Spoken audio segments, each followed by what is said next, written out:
to the training plan development for protocol implementation. Today's session will be recorded and will be available on LiveLink and the CTN Dissemination Library.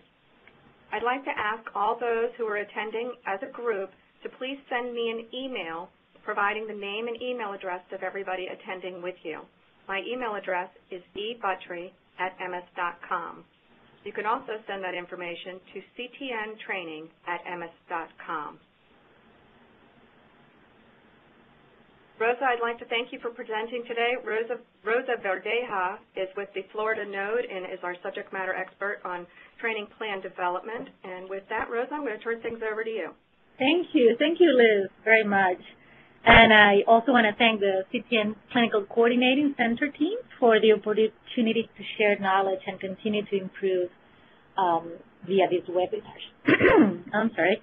So thank you very much. And most of all, thank you all for attending today and making time to join this presentation. So one thing before I start, I want to say this is the first time that I do a webinar. I mean, I've been on a lot of conference calls, but this is going to be a fun ride. It's been so far just preparing for it. And also I wanted to acknowledge that what I'm going to share today, it's really not just my invention. It's really it's born out of the collective work of a lot of colleagues and from previous experiences. So it's the beauty of just collaboration, and also by no means this is the perfect plan that I'm going to share today, but there's always opportunities for improvement. So I am actually counting on your knowledge and your experiences and the lessons that you have learned in this process of developing training plans so that we could learn from each other. So I'm going to share some things that have worked for us, but please do bring any lessons that you have learned from your own experiences, counting at it. So before we start, let me just find out who's behind this phone that I'm talking to. So what's the level of experience on developing a training plan for a protocol on your end? So what we're going to do is we're going to open a poll, and the question is simple: is what is your experience level in developing protocol implementation training plans? I see folks coming in, some with no experience whatsoever, and some with advanced. So just let's keep it going for another maybe 10 seconds, because it will help me also tailor some of the conversations.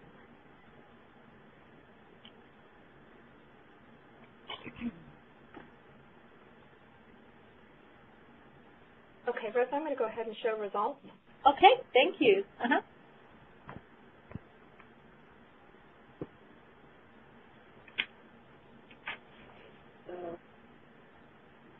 So we have 45% novice, meaning that you have a little bit of experience, and then it's pretty evenly divided between no experience, and some of you have intermediate, and some of you have done it already. So from that, from the folks that responded advanced, please let us hear from you. And even from the ones that have no experience, I'm sure that you have been trained somehow, so you do have that experience of having been a trainee. And I'm sure that there's a lot of really good feedback that you have and that you may have. Liz, did you say something? No, I'll go ahead and move to poll question 2 if that's okay with you. Yeah, I can go with that. So the next question that I wanted to ask was, what do you hope to gain from this session? We have 2 hours today, but just wanted to get an idea of what the session, what you expect to get.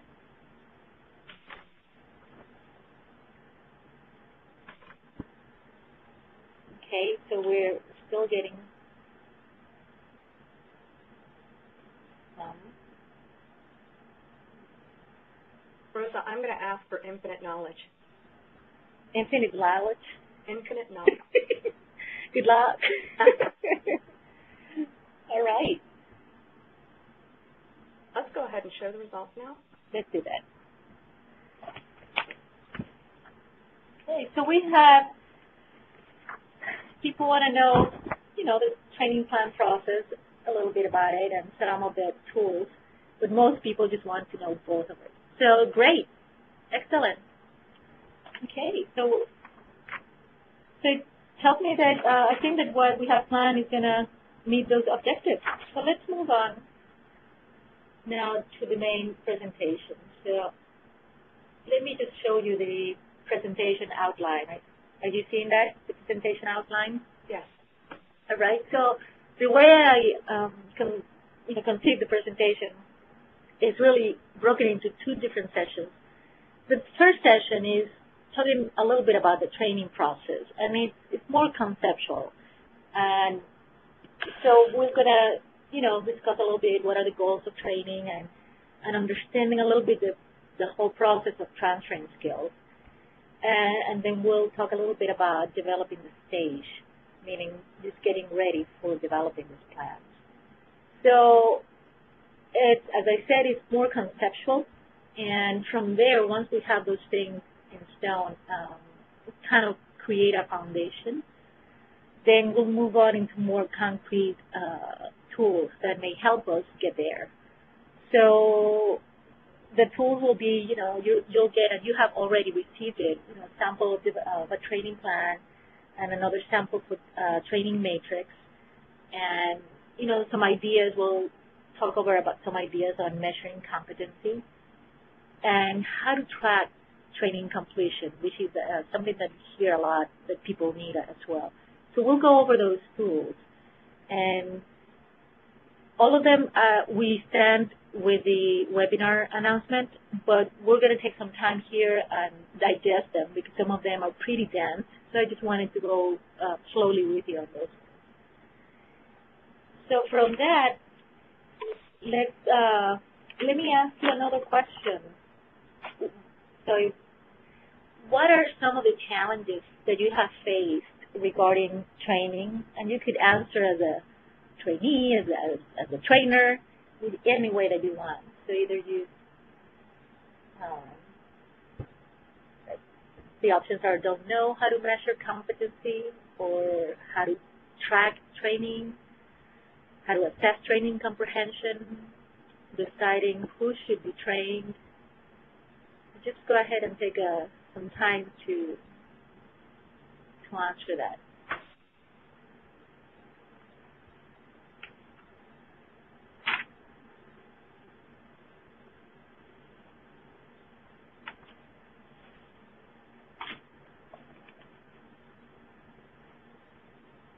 Okay, we still have some of the answers coming in, so please do answer, because that, again, will help me tailor some of the presentation.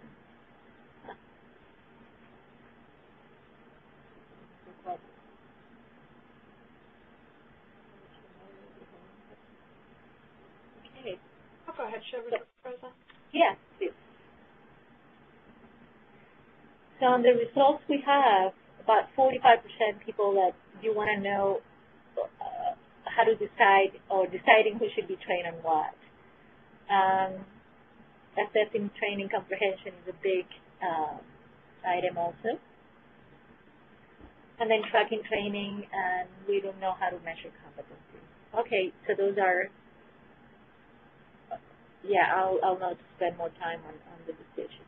Okay, great. Well, thank you for sharing. So with that, it gives me an idea of what you need for desired are. So back to the presentation then. Here, the outline, as I said, the first part of it is the training process, and then some tools in it. So let's move to the next item. So one thing that I want to really make clear, or if you walk out of this training, hopefully you'll have this one clear. Training is, when we're thinking of implementing a protocol, training on that protocol is not a one-stop shop. We cannot think that national training will cover all the training that is needed for this protocol. It is an ongoing process. And it's an ongoing process because, there's a very clear goal on what you want to achieve. And your goal is you want to have competent people implementing your protocol. So you want to develop competency on the performance. And because of that, it is going to be an ongoing process. this process is going to be heavy loaded at the beginning, pre-training, you have to do a lot of work, but you have to plan for the entire implementation time because at the end of the day, what you want is a protocol that is developed, that is implemented with high standards, by people that are highly qualified. So in that process, let's just think of the whole process of transferring skills. And I like to think of it, I like circles a lot because, I don't know if it is just my nature itself, but it's how things are connected. The whole process of transferring skills, you think of, you have the expert, somebody who has the knowledge, and in this case would be the trainer. And then that trainer will, send all that knowledge and empty all that knowledge into trainees. And then that trainee hopefully will, acquire that knowledge. There's got to be a system of feedback that will allow the trainer to know that indeed the trainee knows what they're doing. So do not underestimate the importance of creating a system of feedback to find out where you need to fine-tune the training, or whether the people at the receiving end are really receiving it. Because again, your goal is to develop competency. So let's just spend some time talking about the trainer. And when I say the trainer, I am using that in a large sense, like in a collective sense. It could be, one person, or it could be the lead team as a trainer. So it is the responsibility of this trainer to plan the training, to identify who are going to be the people that are going to be delivering the training. It's typically the trainer, the one, meaning if it is a lead team, is the one that develops written reference materials, meaning that the trainee, whoever is receiving this, can also access written information if they need to study or to learn in detail some steps, procedural things. They have somewhere else to go other than just simply calling the trainer. And the trainer also, it's a good idea to implement a system of modeling, like let me show you how to do it, let me let you do it, and then let me give you feedback on how you did. And it is important to always have that system going one way or another. It is difficult during national trainings to make this system happen because it's too much information, too many people, very little time. So at times that feedback system cannot be as beautiful as we put it out here, but then it forces you to think creatively to figure out in which way you can receive feedback from the audience, to see where you need to improve and what things were being received or not received or misinterpreted or misunderstood. You need to create those systems.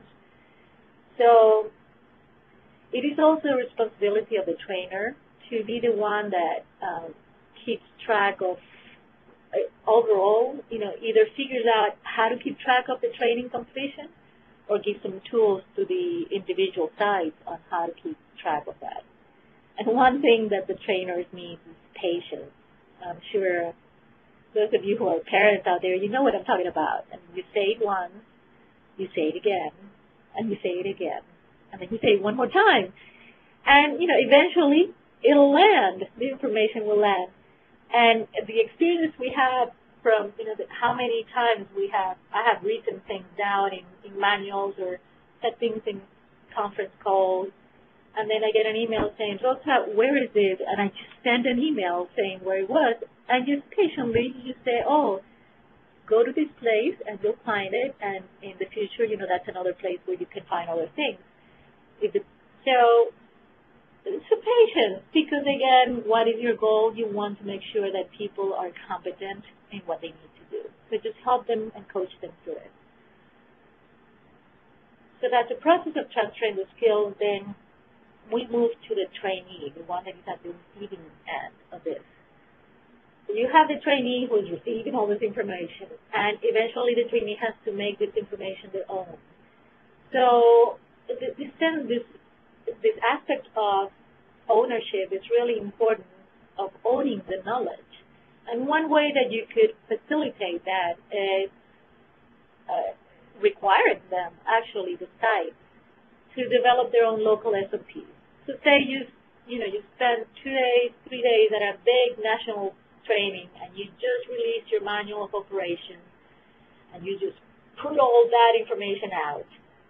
And then there's usually some time before the sites are ready to launch and start their implementing the protocol. It is during that time that sites have to have written some local SOPs. And the local SOPs is really a translation of the manual of operation and the protocol, translation into, okay, this is what they want, and how are we going to implement that over here in this clinic, where the fire alarm is in this place. Meaning it's a translation into your own place. The process of doing that will force people to go, they say here that we need to collect specimens.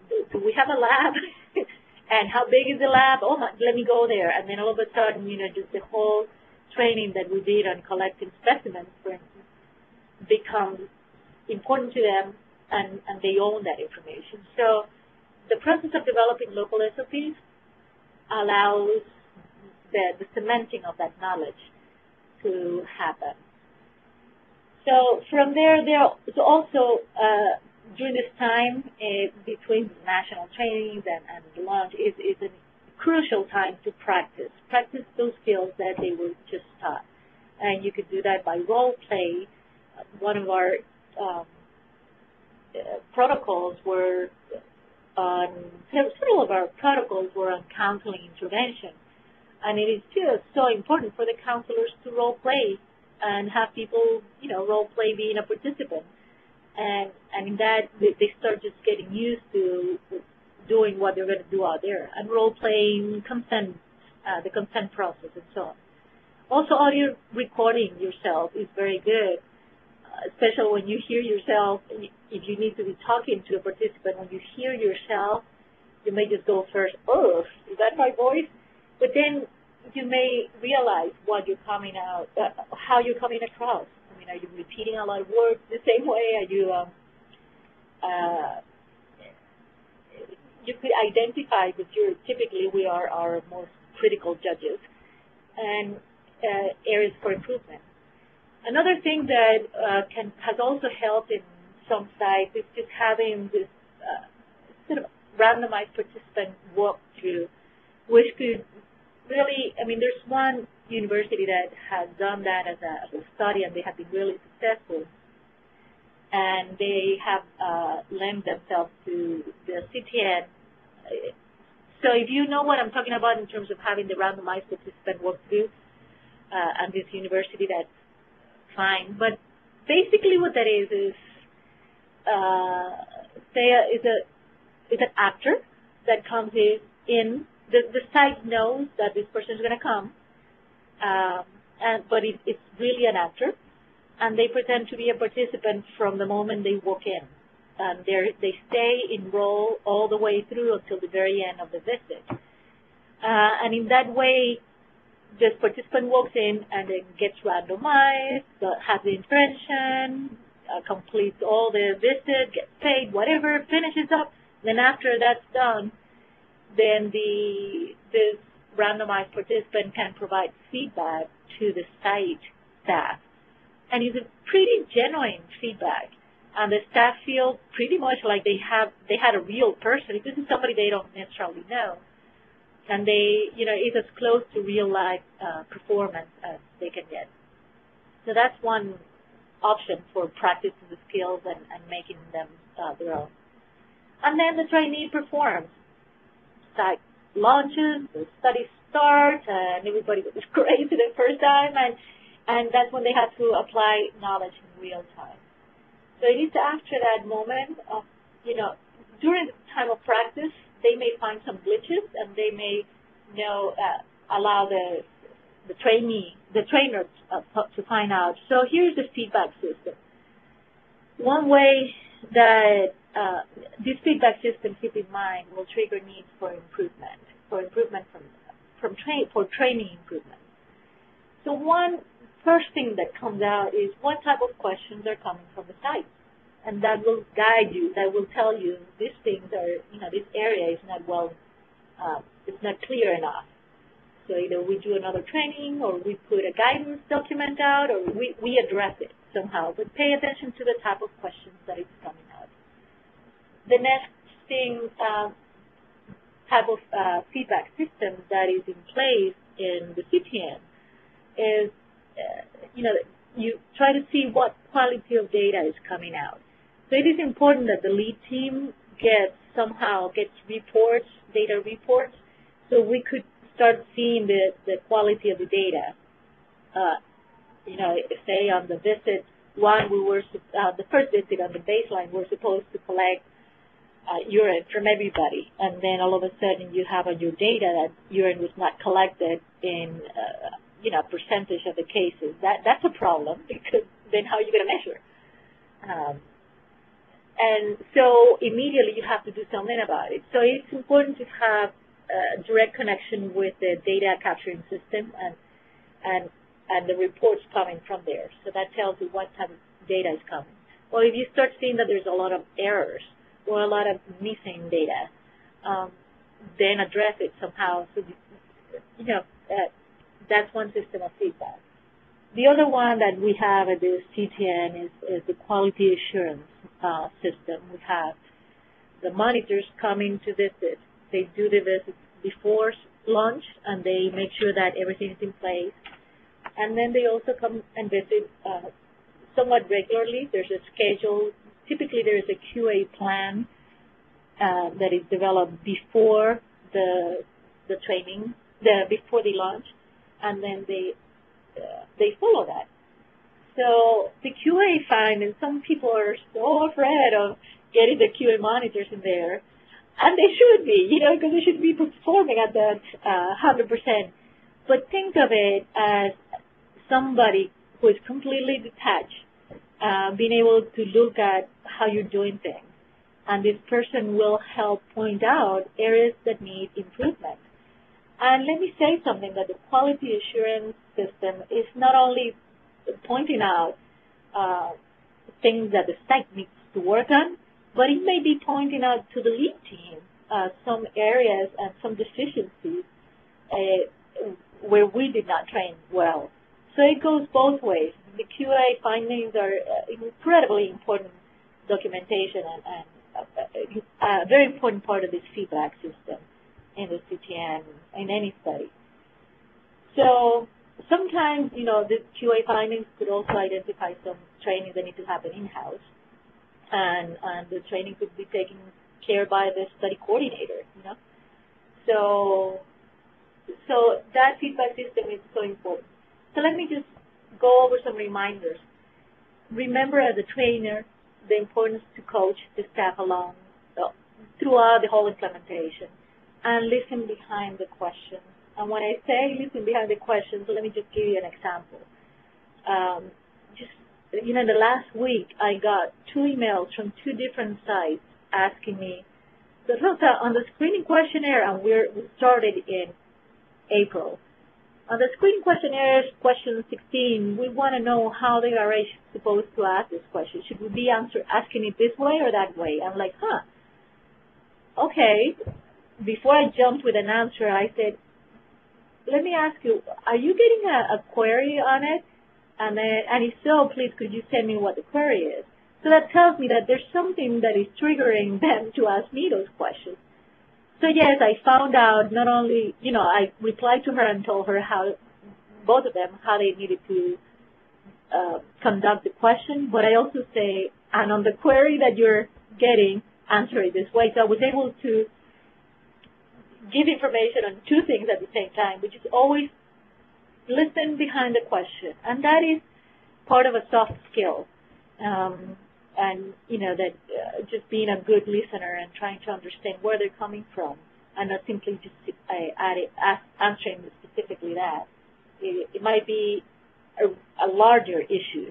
It might be a data issue, and on the same example that I just gave, another side asked me a question, where am I supposed to be putting this information on the form X?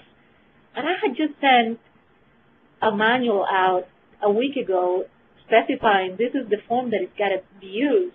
And I was surprised that we were getting the question from 3 sides. Well, what we found out, it was not that the training was wrong. The training was actually very good. We had a problem with the data system. That was the way the data system was capturing or not capturing or generating queries that we did not want there. So it is so important to have open lines from the site, because the sites are telling us how these concepts that we had in our heads are being implemented in the real world, and they're giving us feedback from the real world and from the trenches. So again, keeping that lines open.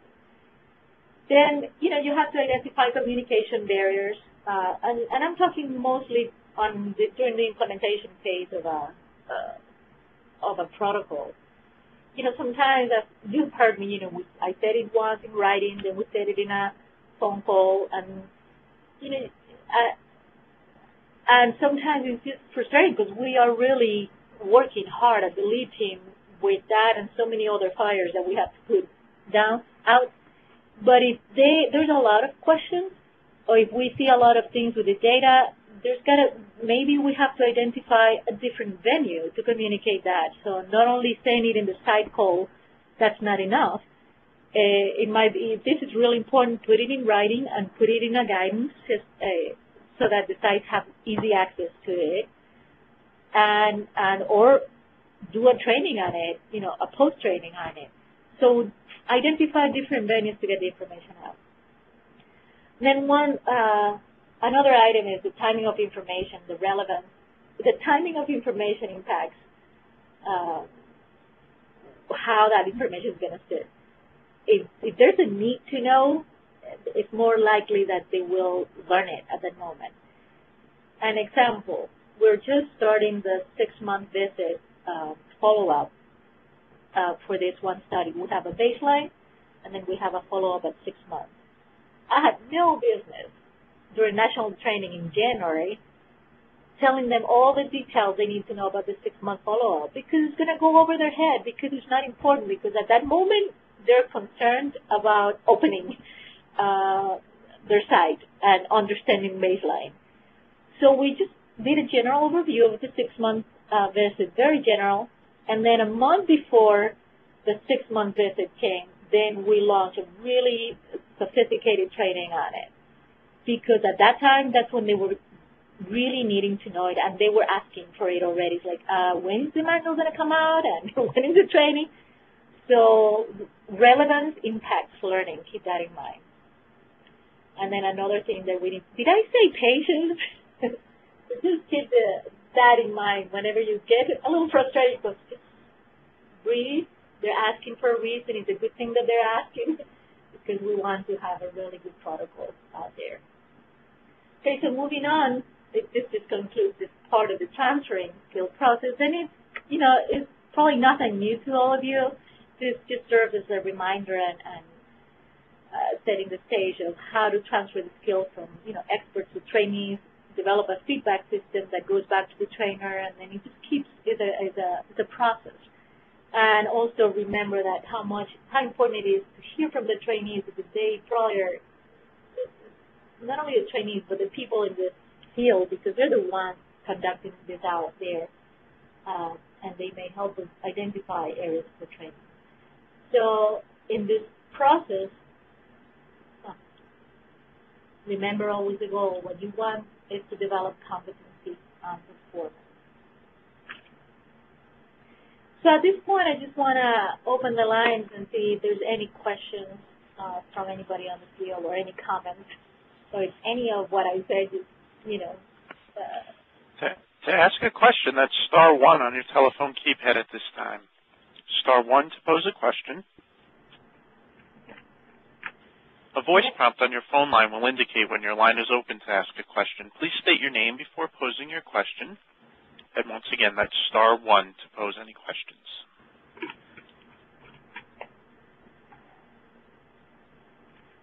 It could be any questions, or it could be comments of things that have happened to you that are similar.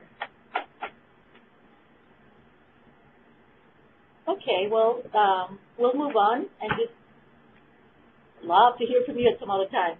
At this time, there are no questions in queue. All right, thank you. Gave me a chance to drink some water. All right, so let's move on to the next part. So let's start the whole setting the stage. So say you have your protocol already, you got your funding, you identify the site, you completed the site selection process, you have your people hired, and you have created a timeline. This is what we're going to do before pre-launch, then launch, and then afterwards. This is how we're going to publish. Okay, got all that. Now you have to start now with the preliminary work. So getting started, it is so important to have comprehensive protocol knowledge. And I'm talking the people that are developing the training plan. You have to understand the protocol. So take the time to sit down and read the 30, 40 pages of the protocol calmly, so you know what it is being measured, how it's being measured, why it's being measured, and where it's going to be measured. Just understand that, because the protocol is really the one that is going to dictate what type of training needs to happen. So things, a couple of things about that protocol is ideally you would have some people that will also be training, be part of the protocol developing team. And basically what you want to say to the to the PIs is, remember that you're going to be teaching this to people, and how are you going to do that, and is it feasible, and if so, let's just keep that in mind.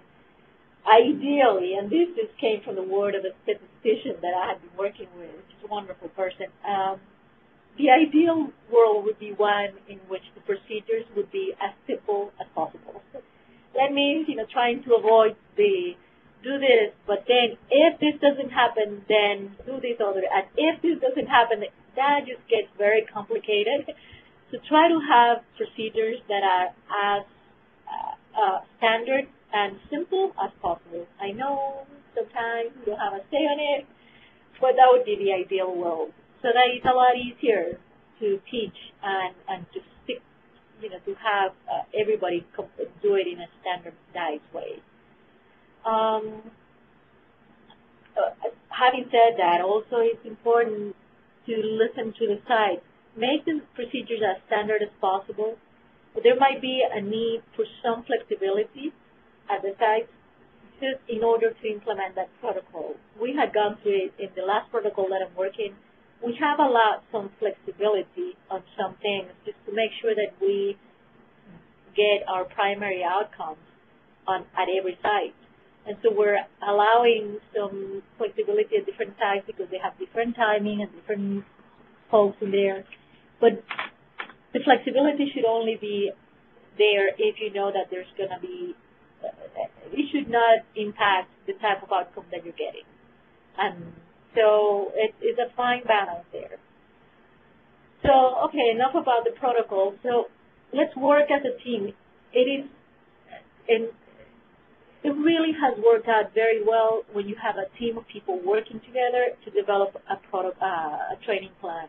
One person doing it alone is not only too overwhelming, but you may just miss a lot of things. So what about this team? Well, in one example, in CTN 32, we had a fabulous group of folks working in the as a training team. We had, and it was pretty well represented from different areas of the protocol. We had protocol implementation people, we had somebody from NIDA, we had somebody from the intervention team, that was the counseling piece. We had somebody from, one of the PIs from the site who was part of that team. We have somebody from DCRI at the time that was the data, the people that were supplying the informed data. And so having that representation in the team made this team very, very successful. And so something about this team is once you identify your people, then start holding regular development meetings.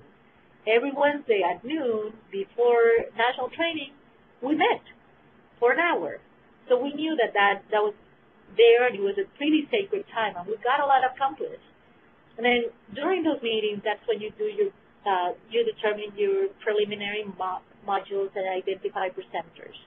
And having people from different areas of the protocol helped us a lot in identifying these presenters, because somebody may know somebody, or actually pretty much almost each one of us ended up presenting something. So you share the responsibility. So that's it, really important. Work, develop your team. But of course, moving on, you need to have one person leading that team. Otherwise, it could get a little bit out of control. Fun, but then things do not get accomplished. So basically, you just want, this one person to oversee and coordinate the training development, the whole plan of training. And this is the person that will, execute or follow up on tasks. Because, you meet for an hour and then you say, John, you're going to do this, and will you have it ready for next week? Yeah, sure. And then in the middle of the week, you may just send an email, hey, John, what's the status of that? Do you have that ready? Do you need help? It's just a matter of making sure that the tasks are accomplished. And then one suggestion that we have is this one person from the lead team might be also the point person for all the training throughout the whole implementation phase. In this case, in CTN 32 and also in this new project that I'm involved in, I have been that person, and it's been really helpful. They know to come to me whenever they have a training that needs to happen. All right. So moving on, so that was getting started, you get the stage started. And then getting going, there's a planning for trainings. It requires a lot of front-load work. So the first thing that you need to do is develop a training plan. And you see a little asterisk there, and that means I'm going to show you a sample. You have that sample with you. It's a PDF, but we'll go over it a little bit later on. And then you also want to develop a staff training requirements matrix. So that matrix is going to show you what modules and who's required to take it, okay, and when they're going to be presented and so on. And once again, I'll share that with you with more details. Then simultaneously, the manual of operations and procedures should be being developed because that's also, when you're writing that or when it's being written, you may identify some areas that people need training on. And also during the preliminary time is when you identify and coordinate presenters, and you come up with a training timeline. And that requires a lot of coordination, hours and modules, and especially when you're coordinating, when you have it's a multi-site study and you have people on the East Coast and on the West Coast, what's the most convenient time for everybody, and so on.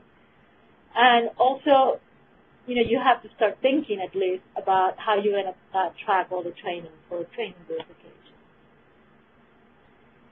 All right, so that's the getting going. So some things to keep in mind. Just to wrap this piece, is the structure should be pretty solid since the very beginning. And when I say structure, I'm saying your training plan, you have to have put a lot of effort to make it as solid as possible. And the training matrix as well. The matrix, once again, is the one that is going to say who's required to train on what modules. Those two things are really important to have pretty solid since the very beginning. Because that's what your site staff is going to be referring to, especially at the beginning and then throughout the whole process. Then something that CTN provides, and is a fabulous tool, is LiveLink. And LiveLink serves as the common repository for information, not only of regulatory information and the protocol itself, but that's a place where a lot of the PowerPoint presentations are kept in case people need refreshers or in case somebody new comes in the middle of the implementation phase. The beauty of having a repository for information is that having access to tools and training resources also enables independence from the people. So they know not to come to me and say, oh, so where is this? Me sending them, I just simply point them.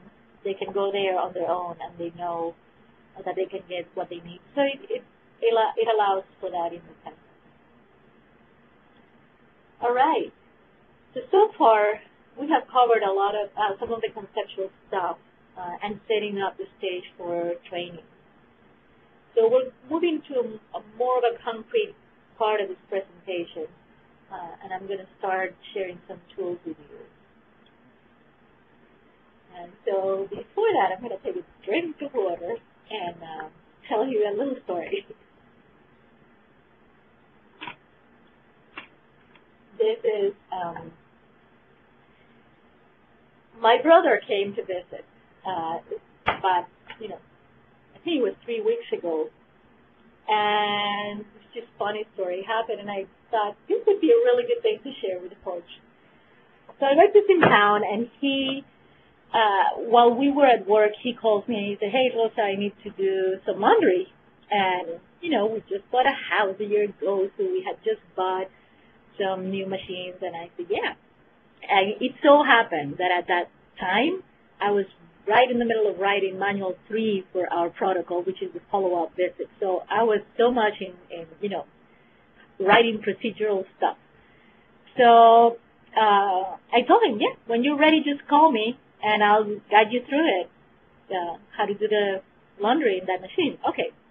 And also, I just wanted to say, you probably hear an accent when I'm speaking, and yeah, I do. My first language is Spanish. And I have to say that when I came to this country and started at the university, I was in the intensive English program, and one of my writing homeworks that I had to do was instructions on how to use a washing machine. So I was really excited that not only 20 years later I was going to do that with my brother, but, I got a good giggle out of it. So here it is. The phone rings. I said, "Rosa, I got the clothes. It's in the basket." I'm like, okay. That's, I turn off the computer and say, okay, go to the garage. In the garage. All right, so go to the washing machine and open the door. And he goes, "How do you open the door?" Well, I see, he's used to a top-load machine, so let me just, so the door is the one on the front of the machine, and it's round and has a glass. You could see through it. And he's like, "Oh, okay." So just hold the door on the left-hand side and pull it towards you. He said, "Okay, done. Door's open." I said, "All right, so now put the clothes inside and close the door. Done. Close it inside. Door is closed. All right, we're doing good." All right, so the soap, I tell him, is on top of the machine. Pour in the measuring cup to the first line, maybe a third of the cup. He goes, "Done." And so, "Rosa, where do I put the soap in the machine?" I said, "Well, standing in front of the machine," I told him, "with your left hand, pull out a little box. It's like a drawer. Pull that towards you." He goes, "Don't see it." I said, okay. Alberto, it's not marked. It doesn't say soap box or anything, but just you feel it. I mean, just stretch your hand. He goes, still don't see it. I say, well, okay, so at this moment, I'm trying to say, well, how am I going to explain this to him? So I get up from my chair and I start mimicking what I want him to do, right?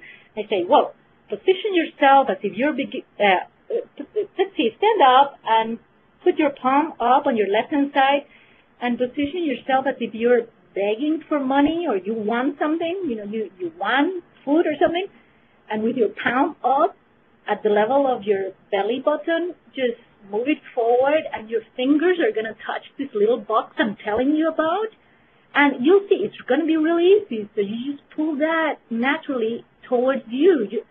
He goes, "It's not working, Rosa." I'm like, Okay. So Alberto just calls and says, "Rosa, let's start from the beginning. Is the washing machine the one next to the garage door?" And I said, "Did you say garage door or kitchen door to the garage?" He said, "Garage door." I said, "Alberto, that's a dryer." He goes, "Oh, okay."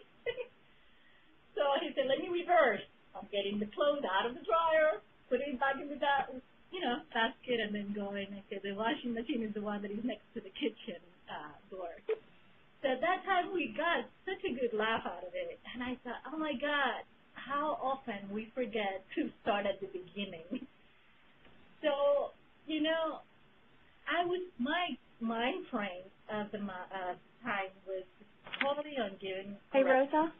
that I forgot to define the terms. I forgot to tell the guy which one was the washer and which was the dryer, so that you know they're in two different separate parts. They're not next to each other. So, to give him credit, he had done laundry before, but he had used the top one, the top load one, and not the front load one. And I so much appreciate him for the patience and the sweetness when she asked me back, like, can we start at the beginning? And then just the humor that came out of it. So the reason I just shared that story with you was just to remember how important it is to define terms when we are doing any training of any kind, or when we are writing manuals of procedures. Because what you call one thing, somebody else may be understanding something different. So that in order to have a common code, a common language, it is important that you define what the terms are. And so, on this study, enrollment means this. On this study, randomization means this. On the study, screen failure means this. And I wanted to specify that we were working with an IRB, a central IRB at one point, and we realized that what the IRB was calling screen failure was not the same thing that we, in our study, were calling screen failure. Same term, different meaning. So, importance of defining terms. Okay, that's the washing machine story. So let me take it now that we said, you're going to be writing this plan and defining your terms. What is the training plan going to answer? I mean, once you have the questions out there, then the training plan will develop itself with the writing of it. So remember always that the protocol dictates what training requirements are, right? So then the answers are, first of all, you have to know who you're training. So you have to define your role. And in order to have common names, you have to specify. The PI, the site PI is the one that does this. So define who you're training and what are the tasks that this individual, that this role are responsible for doing. You also have to define what are the topics that are required. Some topics are suggested, some topics are required, suggested for some functions, for some roles, and required for others. So you have to identify those. You also need to know who's going to be delivering this training. Is it the lead team? Is the training that we're requiring delivered by a national institute, like human subject, something that the university delivers, the notes deliver, who delivers, who's responsible for the delivery of the training. Then you also want to describe in the manual how is competency going to be assured and who assures it. Are you going to issue a certificate? Are you expecting a certificate to come from somewhere else? Is a simple check mark completed? I mean, you have to specify that. You also want to know how is training completion documented. And we're going to share a couple of tools. But whatever you decide, you have to specify on your training plan. You also want to know who's tracking that completion. My suggestion is to have somebody at the lead knowledge level, keeping track, on a general master type of thing. That's one thing that we have done. It's a lot of work, as I said initially at the beginning, but then once you create your system, it's not as difficult. But also you need to know who's tracking that training at the site level so that the QAs can go and monitor that. And also, one more thing that you want to address in your training plan is who and how new staff, incoming staff is going to be trained.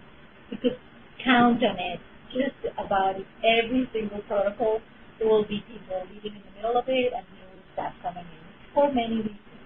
So you have to be prepared for that. So those are things for the training plan. So again, what guides, just a little parenthesis, what guides the training plan? again, the protocol. But the protocol typically gives very broad procedural plans and description. The one that is more detailed is usually the manual of operation and procedures, the MOP. And this is not a place to train about the MOP, that's a training myself. But a couple of things to keep in mind from a trainer's perspective is it is in the MOP that you want to give step-by-step study procedures. And those are the ones that are going to keep things pretty standard. Also, the procedures that are described in the MOP may guide the protocol-specific training, meaning those are the ones that the lead node is going to deliver. And I'll come back to that point later. Something to keep in mind is the importance of keeping versions and change logs on the manual of operation. And the reason for that is invariably, it's almost impossible to have a solid MOP and have it not change at all throughout the implementation phase. So you want to keep track of what was changed, because in some cases, if the changes are pretty major, that's telling you better do a training on this, either phone call training or somehow, but get it covered via training. Not only do not count on the recent piece to be the only way to ensure that people know. One suggestion when you're doing manuals of operations is also to rely on the appendices, because you don't want to be on version 15 of manual 1. You want to keep those versions to a minimum. But the things that can change more are the appendices, typically a one-page document. Also, with the appendices, you can address some refreshers. And here's one example. We had really good questions coming from the site on one particular data entry, ECRS, and the question was legitimate. They were legitimately confused. Which tab do I enter, the baseline and the interim and clinic visits?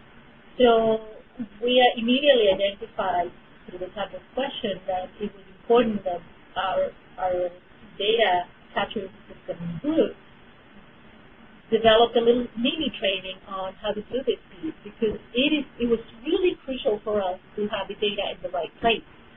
So we took the time, we had a meeting on the phone, and then our data manager was kind enough to give us a little quick PowerPoint presentation. And that PowerPoint presentation, we presented it to the site. It was only a 20-minute presentation. And now we have a new appendix to the data procedures MOP that I can guide people through it right away to that PowerPoint presentation. So, part of the training. Okay, so let's move on to developing a training plan. And at this point, this is just a short outline of what should be on the training plan, but this again is a suggestion. It's by no means set in stone. But this, basically you want to have an introduction of what this is going to cover and outline the required trainings, and you can say these are going to be the local trainings that we'll require, and these are the protocol-specific trainings, and I'm going to go over those later in more detail. You also want to say talk a little bit about the training matrix and how you're going to measure competencies, proof of completion, and staff training tracking system, and how you're going to train new incoming staff. Okay, so before we start on the training plan, I just want to show with you have as part of your appendices a sample of the list of staff roles. This is usually part of the protocol itself. So at this point, let me just play a little bit here. I'm going to point a little arrow. Do you see that little star there? Every time a little blue star like that comes out, it means that it's one of the appendices that you have already, and so you take a look at that. In this case, the template is pretty much defines the roles and responsibilities for each site, staff role, that is typically CTP, and then define the roles and responsibilities for each node staff in our ECTN language, to be RTC staff. So it's really good to do that definition. And let me see if I can Latin this. I need to get from here. Just bear with me a minute. I want to show you the template that I'm talking about. That's the site study roles and responsibilities. Liz, is that showing? Fine? Yeah, it's showing. Huh? Yeah.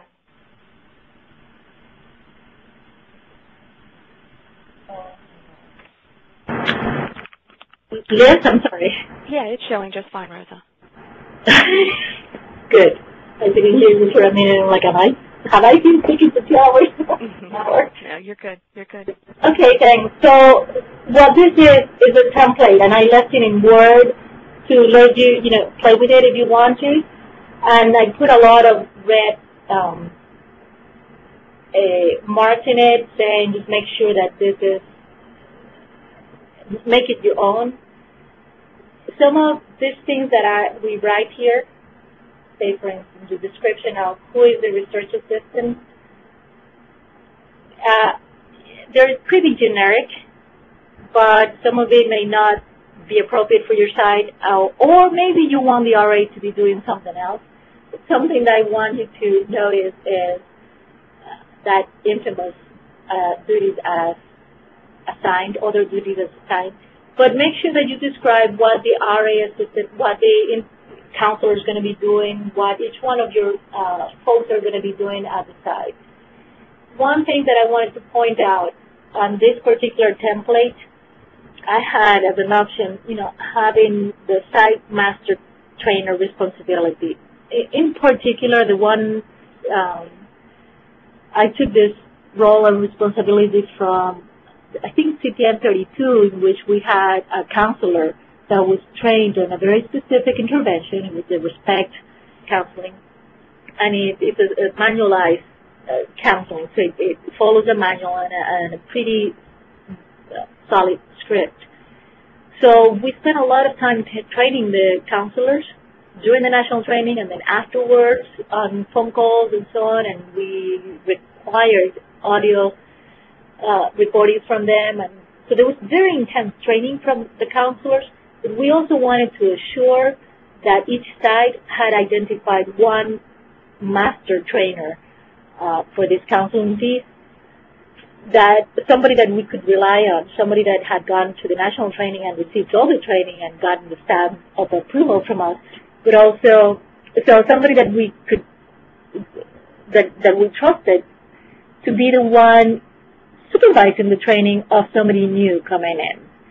So typically, if we trust this counselor is very well trained, then if that person, say Mary is this counselor, and Mary says, Rosa, this new John coming in, I already saw him do the counseling. We did a feedback session. I also saw him. He shadowed me. We have a good background. And if this person says, yeah, he's good to go, it's pretty solid. Still, I'm going to want to hear some of the recordings if I need to, definitely. But it's a safety net almost for the trainers who are training long distance. So it's a suggestion for your site if you're interested. And then the same thing, I'm sorry, let me go back. Notice where it says other here. Other, you may want to identify who is the other. In this case, you could, if you have a nurse, say that it's really important to be part of the study, then call it nurse and not other. But sometimes we have other individuals coming in that only will interface with a participant, interact with a participant in a very, very limited role. Some cases it could be a receptionist that may say, hey, we have a study going. Are you interested in hearing more about it? And that's all they're doing. And then if the client says yes, then say, person could send them to an RA. Sometimes, depending on your protocol team, you may want to have this person just completing some minimal study training. So on that case, there's always that other category for somebody who's going to interact very briefly, very little with the participant, but you want minimum study requirements. Okay, so those were the things I wanted to point out on that template. Again, I was hesitant before releasing this, but then, once again, just go ahead, have it, look at what is related to you or not. So let's go back to the presentation now. How do I do that, Liz? Want to go down a page? No, just want to go back to the presentation. Okay. Okay, there we go. So, yeah, we covered that training plan.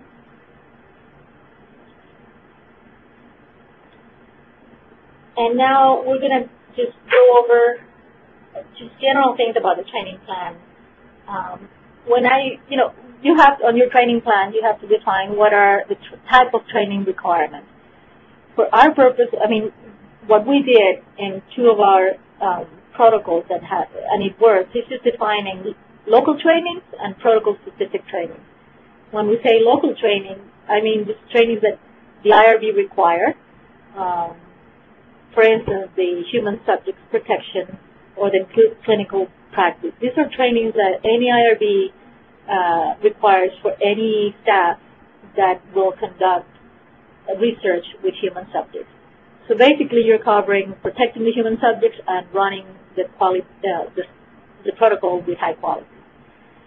And these trainings they must issue a certificate of a piece of evidence that you completed this training. So those are requirements, and it has to happen for every study. Also, there might be some other requirements. Here, an example is universal precautions. And when I say local trainings are usually the responsibility of the site or the node. We, the protocol team, is not responsible for delivering that training. The sites have to get it on their own. So here's one case. The one study that we're working on now is called Project Aware. That training requires collecting blood specimens. Because there's that portion of it, we needed to make sure that whoever is collecting the specimen has the training of universal precautions and blood-borne pathogens completed. But we're doing this protocol in STD clinics. So we say, have that training be delivered by the clinic, or if it is not delivered by the clinic, just have the stamp of approval by the clinic. Whatever the clinic accepts as good training, that's the one that the staff should take, and you're on your own to take that one. And when we say you're on your own, meaning that is a local training requirement that must be completed, but you have to figure out how to complete that one. And then there is the protocol-specific training. And this one here is the one that the protocol team is actually the one responsible for completing. So that really what that training is going to be pre-training, meaning before national training, then the national training, and any post-training that happens after the national training. So who's responsible for delivering the training? I said local training, the sites are responsible for delivering, taking it, doing whatever. For the protocol-specific, the lead team is responsible. And then who's responsible for ensuring that staff is properly trained? So in this case, you have your PI. The PI ultimately, the site PI is ultimately the one that is responsible for making sure that his team is properly trained. And so the PI affirms that the staff is qualified to do their jobs. But also the study coordinator has a really important role. The study coordinator is pretty much supervising the staff, the field staff, coordinates and documents all the training completion for the staff. And then we have the QA monitors that come and visit. And the monitors, just check that if Lucy is doing finger stick training finger stick, HIV finger stick, then she must be trained on completing, on doing that. So that verification, the QA also helps do that. The QA will be relying a lot on the study coordinator for that. So something on local training is that the sites must be in compliance with their local IRB requirements. So it's important that you are very in communication with them and ask them what is that you require. Some IRBs require more than what we just prescribed. So you have to get that from your own IRB.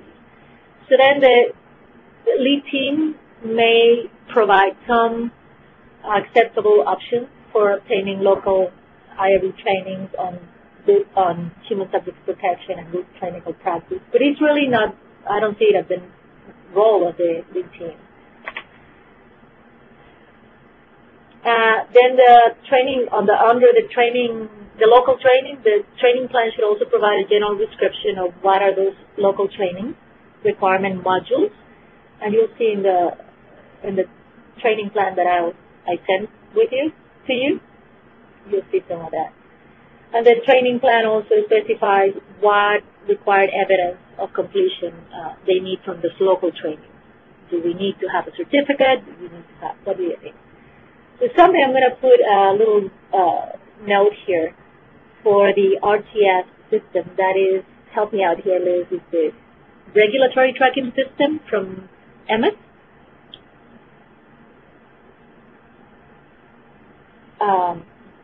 That's the one that keeps the regulatory evidence for human subjects protection and the CD, the license. So there's a repository of all the regulatory documents that are in place.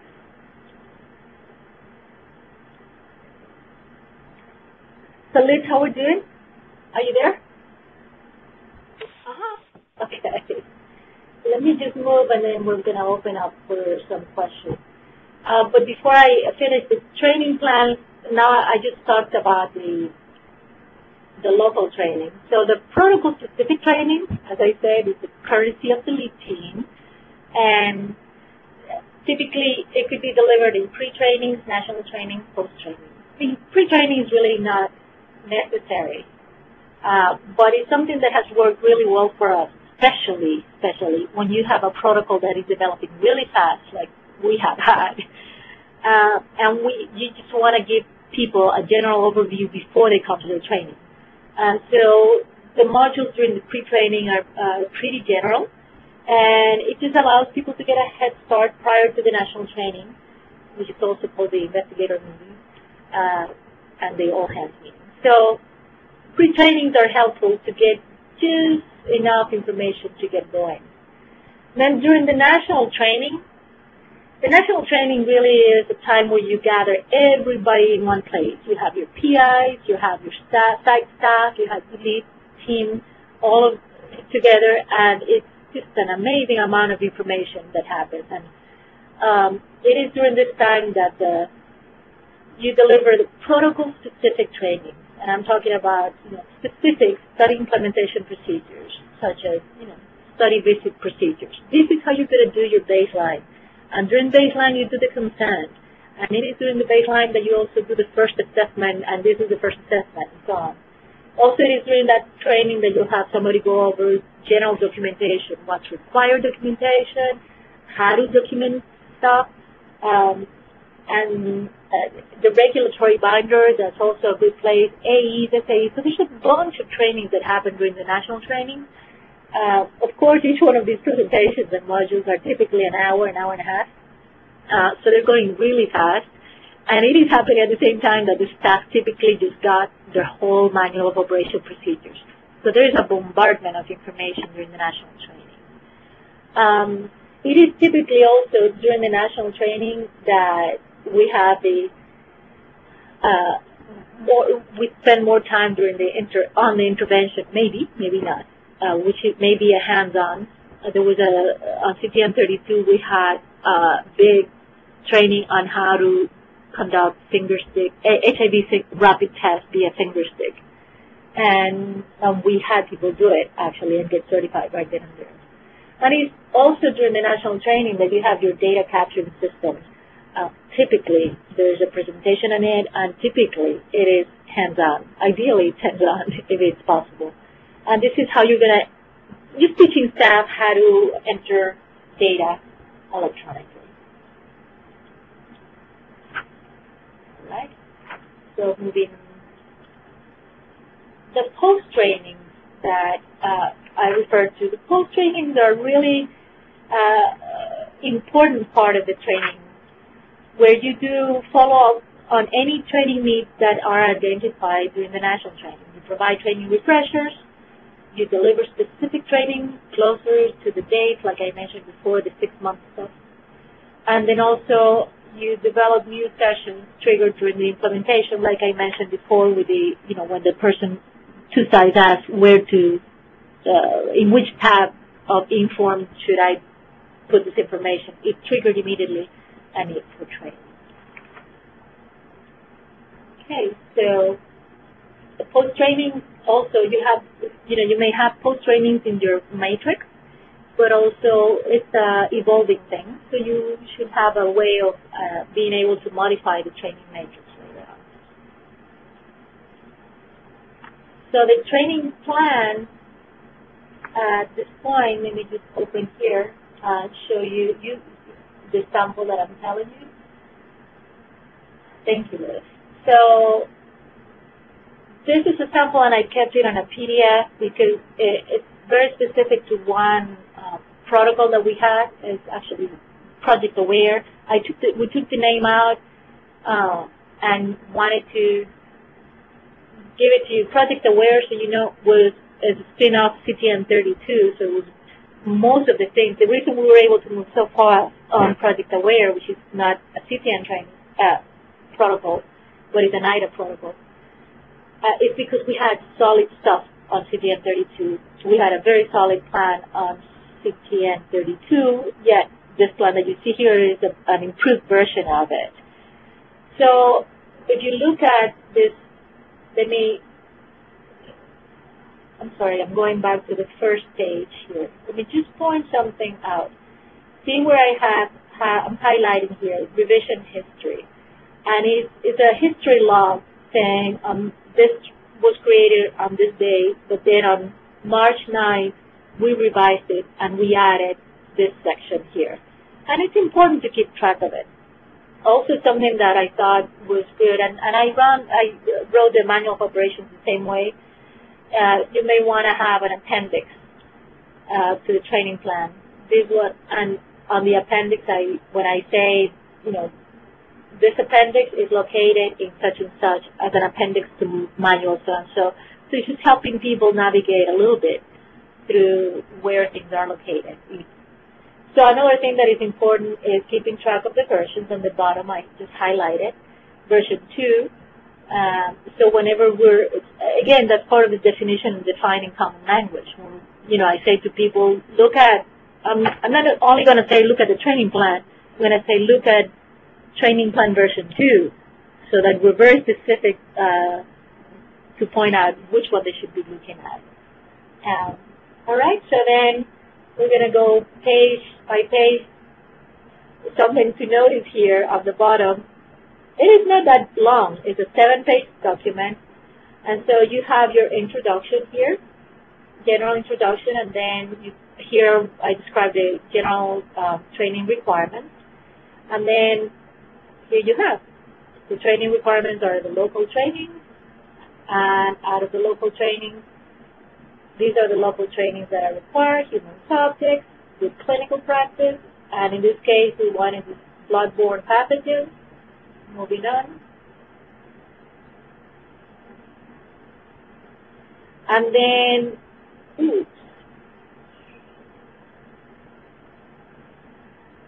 okay, and then after that, those are the local trainings, and then we move to I'm on page 4 now, protocol-specific training. And here I'm telling them there's going to be pre-training modules, and I'm telling them what is required, and how to let us know that they took the training. And we also say national training is a protocol specific and post-trainings are protocol specific. And it's particular for this one, counselor training was something on its, by itself.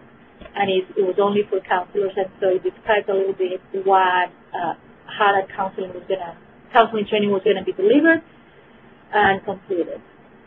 Then on page 6, went over to the training of new staff, just a few words there, and how to measure competency, and notice how short this is. I know this is something that some of you wanted to know, but it's one of the hardest things to do in a large protocol. Basically, I'm saying there that the PI is responsible to measure, but that there's different ways that we're going to capture that competency. And then this is below it is the proof of completion, and we're telling them on local training how we're going to collect proof of completion and during pre-training and national trainings and post-training. So it's pretty specific.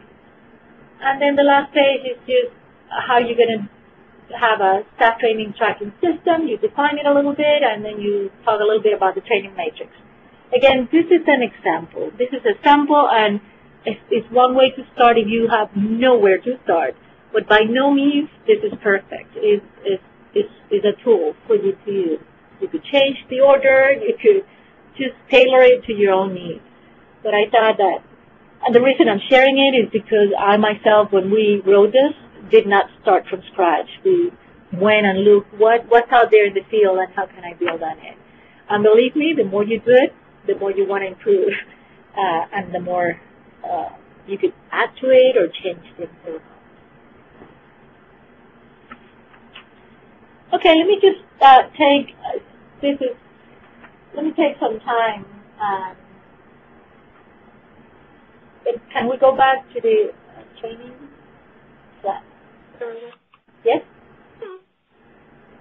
Okay, so we're on Wednesday.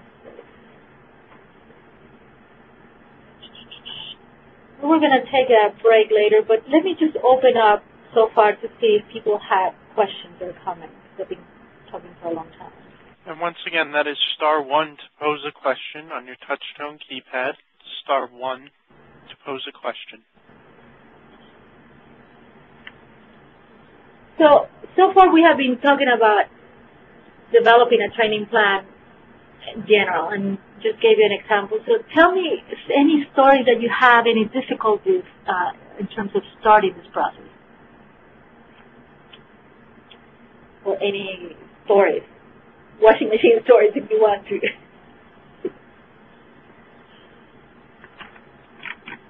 To pose your feedback, that is *1 on your touchtone keypad.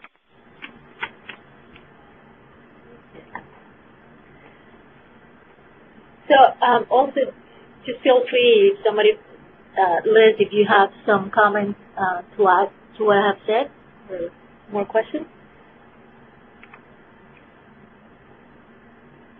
Okay. Rosa, I'm fine.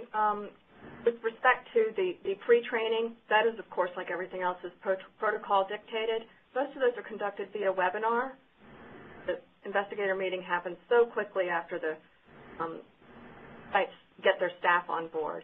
They're recorded for purposes of retraining and recalibration to get staff oriented. Now, on the training plan outline, it should definitely dictate what will satisfy requirements for training completion. Right, absolutely. Right. You have it covered. All right. Thank you. All right, let me then just move on to the, creating a training matrix. And this matrix is really your solid structure where you're going to say what the modules are, what's local training, and what are protocol-specific training. And you also want to specify the time, the training requirements for what roles, and list the presenters' dates, time, etc., and the length of it.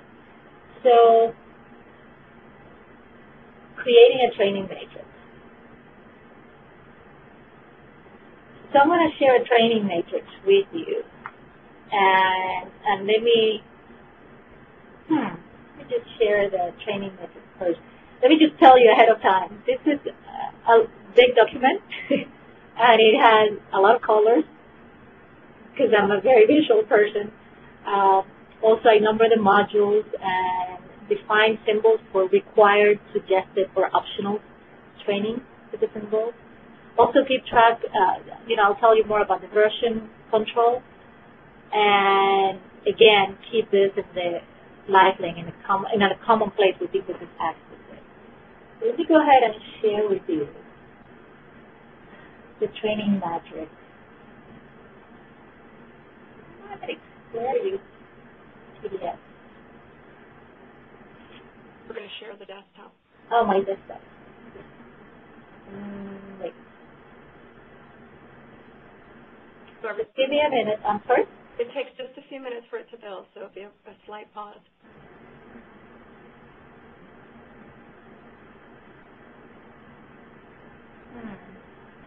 Building, Rosa. Is it? Because I don't see anything on my screen.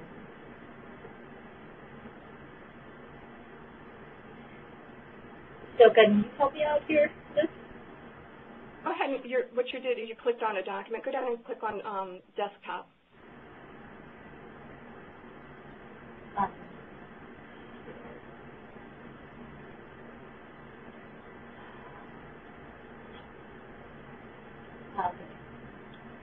What you're looking for, Rosa? The matrix? Yeah.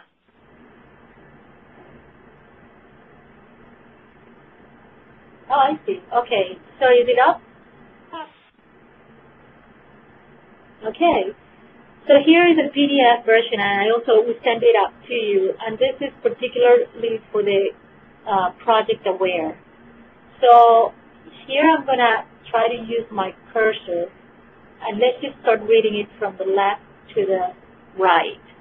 So the first thing you see on the top gray line row, you see training module number. So that column before it is a bunch of different numbers. Also notice the colors that I use where it says local, all those are oranges. So that means those are the training modules that are local training that we may require. Whatever is yellow, I'm sorry, I'm going down on the left-hand side. Whatever is yellow is pre-training, and then below it is going to be blue, and those are going to be national training modules, and below that is the sort of salmon color, and those are the post-training. So that was my way using colors of separating what trainings are, which trainings which. So let's go back to the first page.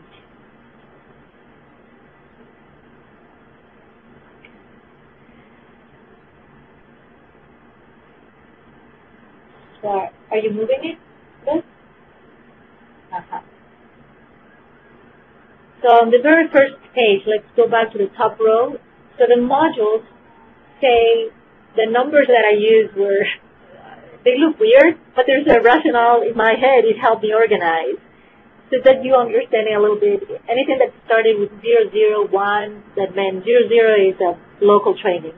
Anything below that is 01. If it starts with 10, that's pre-training, and then 1 ABC, 2 ABC, and 3 ABCs, those were national trainings happening on day 1, on day 2, and day 3. And then anything that was 4 below that, those are post-trainings. So you see all the salmon ones for A, B, C, D. And notice that some of them are 4C2, 4C3, 4C4. All those were related to data entry, and I just needed to plug, items that were coming in, new training needs that were coming in. So instead of me adding it at the very end of it, I just added next to it, and I just had a system by calling it 4C1 and 4C2, it tells people this is all related to data.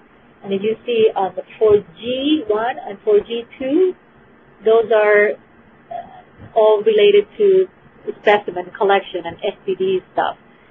So the beauty of using modules numbers is when you're speaking, instead of only giving the name of the module, you just always can refer, if you need to have that presentation, go to LifeLink and access the post-training module 42G. And they know what it is. 42G is the relaying of HSV results. So it helps organize a little bit the information out there. All right, let's go up to the second column that says project-aware training module content. So that content, I'm just giving you the R means required, S suggested, O optional. And the way we decided with the training team was required is that role, if it has an R next to it, it means this training, that if the role is the study coordinator, that coordinator has to take this. An S means strongly suggested, but it's really not required, so if you can, sort of all right. But then the optional is just because we didn't like to leave things blank, and we put an O for optional. The reason we didn't want to leave things completely blank is because there's some trainings that are really closed. We don't want people to even have an option to take it, okay? So on that first page, the next column is the presenter who's doing it, then the day, date, time. Notice that I highlighted all these times are printed in Eastern Standard Time, and this is really important when you're working with the two codes. The length of time, so it gives folks an idea. This is going to take me, this training is worth an hour or 15 minutes. And then here, this is your key. The next column, you have site PI. That's the role. Remember that you use the staff roles and responsibilities. You described those already. So you have the site PI, you have the site coordinator, and you have the research assistant, you have your counselor, interventionist, whatever you're doing, you put that title there. You also, it's a good thing to have the QA monitor, so you're telling them what you're required to take, because they have to be versed also in the protocol. You have then now you move to the university.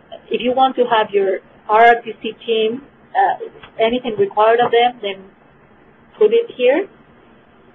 In our case, we had the nurse, because she had the nurse has a very important role in the study. And notice where the very last column is the other staff, and that will cover you for those roles that I said that are sometimes very little, but whenever in your manual of operation, if you say, anybody that has completed minimal study requirements, you're referring to that column. That column is going to be the minimal study requirement.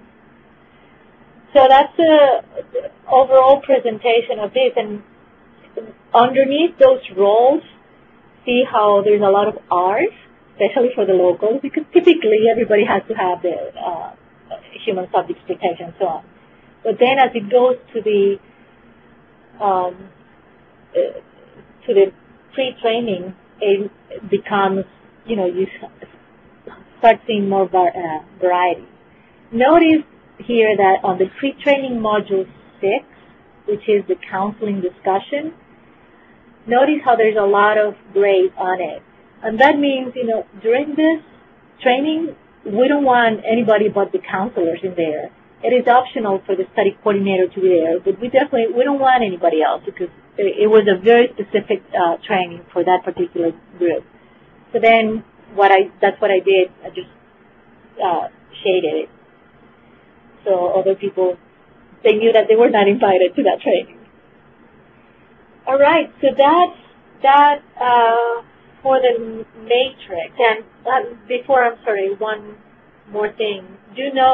Notice that when I was saying on the post-trainings that I needed to add trainings, keep this as solid as you can since the very beginning, but know that it's very likely that you're going to have to update it. So it is important that you keep track of the version of this matrix. So whenever it's uploaded in LiveLink, you say training matrix version 6 or you may use the date as the version. Okay? So those were ideas. Are you ready to go back to the presentation? Yes, please.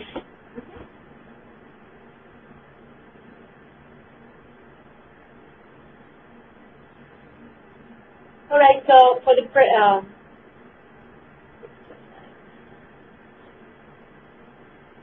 so now that I just showed you that matrix, how you're going to deliver the training is, let me just back up. I'm sorry, but okay, I'm back on the training matrix. And at the beginning, when I asked folks what was it that you wanted to get, one of the things that you said you wanted to gain from this training was, how to decide who does what. Well, the training team, actually, when we got together at the very beginning, we spent time saying this training is going to be required for all study coordinators. And we were the ones who helped create that training matrix. That training matrix was not a one-person deal. It was the result of the group of the training team coming together and making that decision right then and there. So, and once the decision is made, then it's put on the matrix, and then the staff, as they are hired, they can see the matrix and they know exactly what are the requirements and what are some things that they may want to join, which are suggested, and so on. So hopefully having shared that matrix helps answer a little bit that question. Okay, so now I'm going to move to the next page, to page 29. The delivering of the training, how you could deliver the training. The local trainings, as I said, sites are responsible for obtaining. The pre-trainings could be done via webinars like this one, or conference calls with PowerPoint presentations and videos. Actually, one of the counseling pieces, we delivered a video on the reasearch counseling, and that was part of the training itself. People had to watch that video. And also, it is during pre-training, ideally, you want to release the manual of operation before the national training if possible, so that people could start getting used to the information. But if not, you have your national training. Then the national training delivery, typically folks use PowerPoint presentations, which are very useful. And the good piece is that the PowerPoint presentation can then go to the LiveLink repository. So anybody coming in new that has that as a requirement could go to LiveLink and complete that training on their own. Then there's something about during national training, something that we have used. We're not necessarily promoting, but just sharing with you that it's been a useful device. It's using this device to help the audience interact, but also assess the learning and if the information is getting to the audience. Another thing that I want, and we'll talk a little more about that. Another thing during the national training that we have done in the last several of them that we did, is to create a suggestion box or question box. Because the national training happens so fast and the modules are presented in an hour, and then after that hour there's just barely 5 minutes to go to the bathroom and come back, and there's really not that much time to hear the questions. So creating a system to receive the feedback that I was talking about originally is really important. So one thing we have done is, it was one training that I just covered with wrapping paper, this big box that was there, one of the boxes we used to send the maps. Just cover it in purple and say, here, put any suggestions you have here. And my goodness, believe me, we got so much good information from there. It went from boxes, from questions on how to do things. It went to, it provided us feedback saying, this is going too fast, we need to pay more attention to such and such. It provided us a lot of really good information. Some of it we could address immediately, say the next day on the training. But most of them we used to then tailor new trainings coming up as post-trainings, or to come up with a written guidance addressing those questions. So I so much encourage folks during national training to have a system to get feedback from the staff. Again, national trainings also provide an opportunity to do some hands-on because you're right there, and you typically would have the trainers there and the staff there. So it's a great place. You all know that if you have gone. Then during the post-training, how it's delivered, same thing, webinars, conference calls. Sometimes you could send email messages and say, you know, this is important. We're sending a guidance. Sometimes I send out polls and find out via email how sites are doing. And then moving on to the bottom one, on-site training of newly hired staff. You know, here the good old study coordinator, the site coordinator, plays a very important role in helping new staff be trained. And the coordinator really uses the training plan that you already developed and is really solid, and refers to the training matrix, and completes the staff training completion log, and uses any kind of checklist that sites may have developed for their own training purposes. Okay. So at this time, let's just take another break and hear some of the questions that may be out there. It's both on developing a matrix and developing a training plan. Once again, that is *1 on your touch-tone telephone, *1 to pose a question.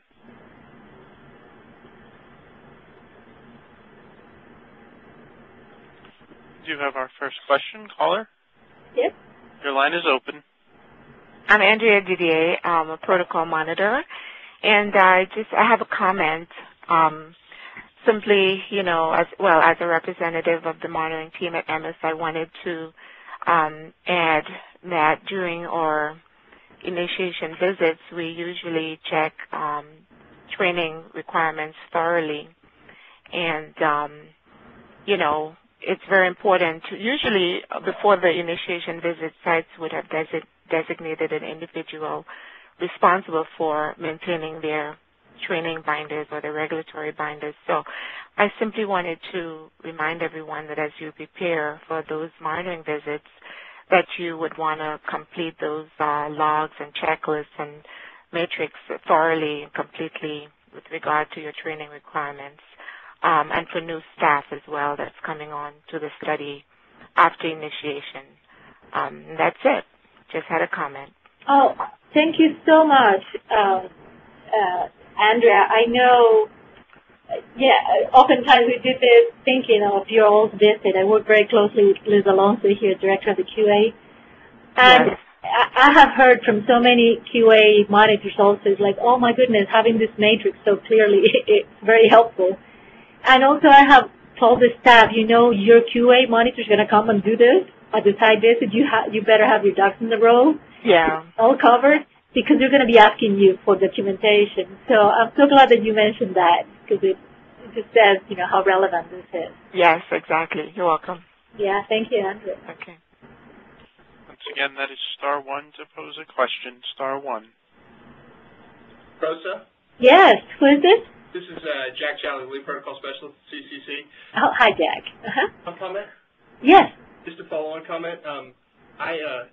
We, going forward, are also probably going to ask for individual protocols to have a checklist by individual that's going to be presented later in the study. The central database or the central matrix allows for sort of a big picture view, but at the site level, it's really helpful to have something that's by an individual's name and delineates what was required for that individual based upon their role, and then when they completed that, and ultimately that's a form that we ask to be signed by the site PI. So when you talked about taking responsibility for that training, you right then.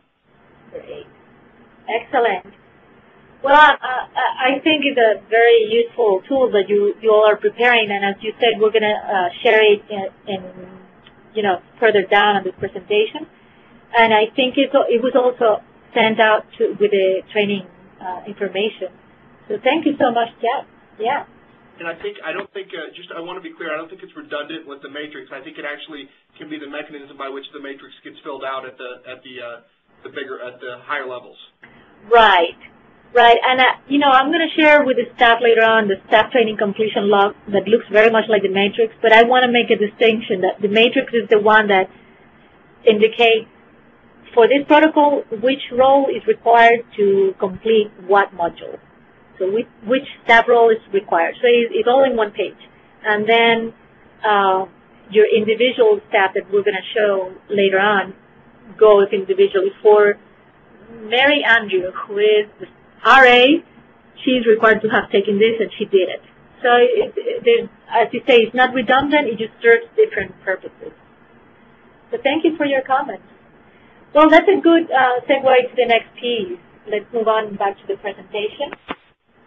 So we're closing the line for now. So measuring competency, some of you wanted to know, I'm going to read this out. It's ultimately the site PI, the one responsible for ensuring that site study personnel are trained and qualified to perform the assigned study responsibility.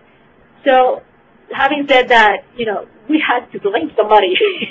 And it's not only blame, it's like that's the role of the site PI, that the study that is conducted at his or her site is conducted with people that are highly qualified, that are qualified to do the job, period. The site PI is supposed to ensure that, to supervise that. So the whole measuring competency, let me show you one, the individual staff responsibility, which is one document that was created at the CTN. You may have this. This is, again, another option. This is a sample. And here you just say who. This is an individual sample. And you say who, say Rosa Verdeja, working at the Miami Clinic, and her role is the counselor. And she's going to be responsible for, and then you just mark on each one of the, different tasks, administering study intervention, blood, and performing HIV tests. Okay, those are my tasks. That's what I'm going to be doing. Actually, no, I probably will be doing also some case report forms entries. So then that right then and there is telling me I need to be trained on the counseling piece and on HIV testing and on how to use, in this case, Inform. So those are the things. And maybe other duties are assigned, and if so, then it should be written out. And if I need to have any qualifications of training, if I need a license, then it should be marked here. And then, so this piece is completed by everybody, and then at the bottom, the PI goes, the PI is the one that signs that form at the bottom. And let me tell you where exactly. The bottom of that form, so you could read it, states, with my signature, I affirm that the above staff member is trained and qualified to perform the responsibilities I have assigned to him or her for this protocol. And it is the site PI signing that and printing their name and date that is sort of a stamp saying, yep, I'm responsible. So before the site signs that, the PI signs it, they better be knowledgeable whether this person has completed training and so on. And the QA monitors are going to be looking at that as well. So, however, having said that the PI is responsible, there are some options for measuring competency. As I mentioned before, the use of devices for general sessions during the national training has been one way in which sometimes we can get immediate feedback from the audience by posting some polls and some questions to see whether the staff, the audience is actually gaining the information or not. So it allows the presenter to get the information right there on the spot and clarify if needed. It also allows us to get a sense of where people are not getting information or not. Liz, do you want to say briefly something else about this piece? Yeah, absolutely. Thanks, Rosa. So the devices are something that require approval from NIDA CTN. And so far they've been used for a couple national training sessions, and it's worked out very well. Not only does it enable greater interaction with the audience, it also provides a sort of accountability that you are supposed to be capturing information paying attention the entire time. It's hard to pay attention to the meetings when you're not physically involved in it.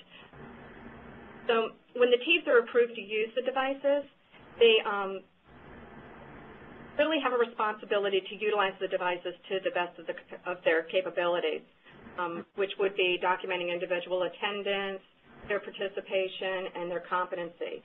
The devices allow for real-time data so that when the presentation is showing, you get results of what the audience answered for each polling question, and individually we're capturing data on each person so that you know how they scored on each presentation, and you can use that to document competency and how each presentation scored overall, and you can use that to pinpoint some follow-up or remediation efforts necessary. Right, right. So if you were going to use it that way, you need to let the staff know that it's going to be used that way. It's really nice to let them know that, yeah, we are going to be collecting information. We will be using this to measure competency and to where we need to do some follow-up training or provide additional support. But it really needs to be used for the data that it captures, because that's the real value of using the devices. Not the interaction and the funness of it isn't the funness. They're entertaining. It's great for that alone, but there's really valuable data to be pulled from these devices. Right, right. All right, thank you, Liz. So then another way during the national training, any time when you're measuring competence, you may want to have checklists. For instance, I created a checklist for counseling. They have to do ABCD. They have to record one session and send it to the intervention adherence team and have them review it. And if they say, yeah, this person's good, then fine. If not, then they need to work on such and such and send me another one. So, you may use checklists to do that. Also, observation during the national training, we may be able to see role plays. And at the end, in our case, we were able to, after we did some of the training, we had the main trainer, and then we had other trainers with groups of 4 people being trained as counselors. And then each one of us as trainer, we had to write an evaluation for each one of the individuals in our group. And that gave some information to the main trainer later on to say, hey, this person, I'm not sure about this person. They really need to work on this. They're very green on this. Or, this person is green, but it showed tremendous improvement these 3 days. So I encourage you to continue to work. Any written evaluation that you could have for specific intervention training. So that's one way. You may also have quizzes after the presentation where people have to respond. We use sometimes SurveyMonkey and have folks make sure that they pass with, say, 80%, or, you decide on the amount. One great idea that I had, but I have never implemented, is perhaps having quizzes based on the manual of operation. And that may just tell us this person did read the manual. The randomized participant walkthrough that I mentioned before, that's also one way of measuring competency, whether the staff is ready or not. And overall, the PI and the study coordinator have a very important role in supervising the training. And so far we have,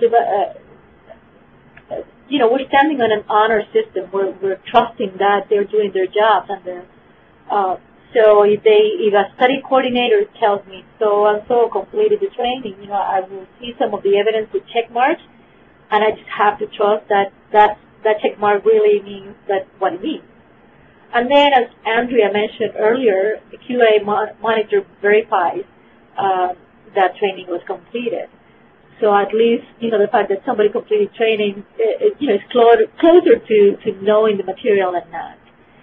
I just wanted to find out from the staff on the line if anybody had any other ideas for measuring competency, and so we could open right now. Once again, that is *1 on your touchtone keypad, *1 to pose a question or comment. Anything that anybody has done to measure competency at your site. Or maybe, what we just mentioned is good.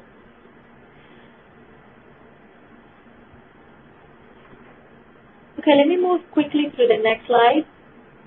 Let's close the line. So we're on slide 35. The training completion documentation. Let me just say quickly, local training should be, training should be in your regulatory binder. Pre-training, sometimes how do we make sure that people attended? What I have done is just either do a roll call or attendance via email. The national training, we always have a signing sheet where people have to sign so we know that they're physically there. And post-trainings also, they do send me an email and say who was in attendance to that training. So let me just go on that staff training completion log that, I'm going to show you first. Liz, can you open up yours? Sure, I'll show mine real quick. Uh-huh.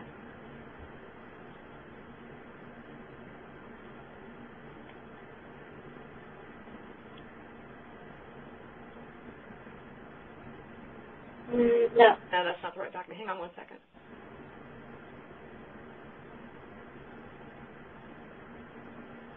This is the individual form that we were introduced to everybody. We were going to ask everybody to figure that, to fill this out on an individual basis.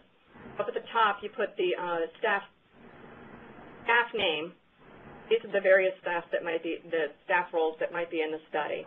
Now, this is just left blank so that you can make it suit your needs. It was sent to you as a Word document, so you can adapt it for whatever study you have. So you have your general training, which is just required regardless, and you have your pre-training sessions.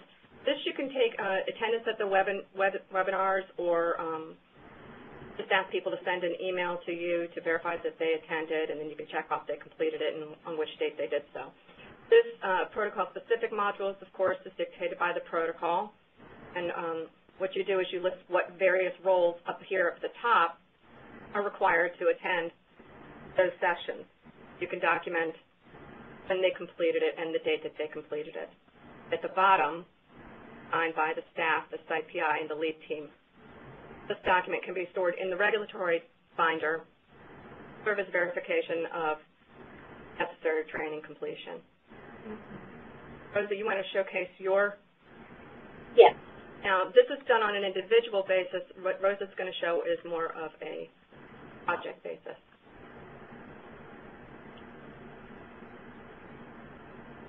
Oh. Now, it takes just a moment to build. No, this is not it. Sorry. Once again, I think you're going to share your desktop.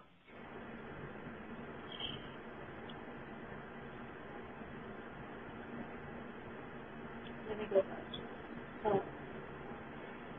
Yeah. So, okay. So I'm going to share my desktop.